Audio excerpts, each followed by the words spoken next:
What is Neuralink? Elon Musk wants to control machines with just the power of thought.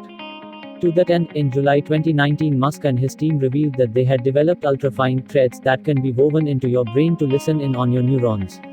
The company has also built a robot that can perform the delicate surgery under the supervision of a neurosurgeon. When the company was first launched in 2016, Musk said he wanted to help humans compete in a world where artificial intelligence had surpassed them to give us more bandwidth. But with this new announcement, the researchers have turned their attention to helping those with brain-related disorders. How does Neuralink work? The N1, a 4mm square chip, is implanted into the skull. Attached to the chip are wires thinner than a human hair, which reach out into the brain.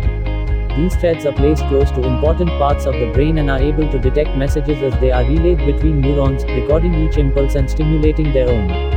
Neuralink says the N1 is able to connect with 1,000 different brain cells, and that a patient might have as many as 10 N1 chips implanted.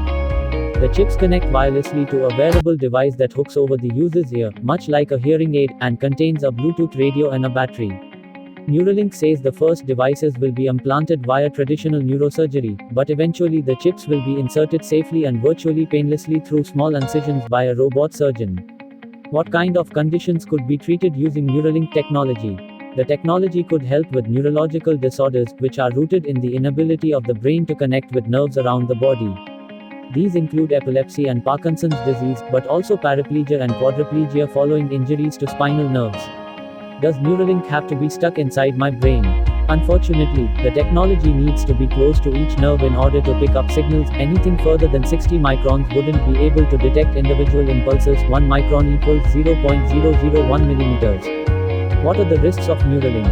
Neuralink will need to learn from the successes and failures of existing brain-computer interface technologies. The threads connecting electrodes to the chip need to be flexible to minimize the damage to surrounding brain tissue. And if this technology is to be given to patients with pre-existing conditions, there are also risks associated with operating on those whose immune systems may be compromised. Musk reassured the audience that implanting the device would be as safe as having laser eye surgery, but the company is yet to seek FDA approval, which it will need to market the device. There aren't just health risks either. Society will need to consider what to do with the data recorded by the N1. What are the ethics behind monitoring someone's every thought, deed and emotion?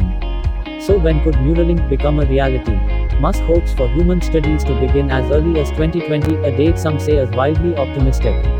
At the launch, Neuralink's CEO Max Hodick stated that the first patients would be those with quadriplegia due to spinal cord injuries. These patients will have 4 chips implanted, connecting with up to 4,000 different neurons. The benefits extend beyond the disabled. Musk hopes that the technology will become commonplace, turning the humans into cyborg beings that can achieve a symbiosis with artificial intelligence, something he believes will be essential to the survival of our species. Warnings about Neuralink. Publication ZDNet has quoted experts to note that this could result in possible brain hacking incidences if there are no adequate protection measures in place. As per the report, Drive. Sasitaran Balasubramaniam, Director of Research at the Waterford Institute of Technology's Telecommunication Software and Systems Group, TSSG, said the concerning part is the idea of what type of damage a digital attack can cause in the human brain. Will it erase your skills or disrupt your skills?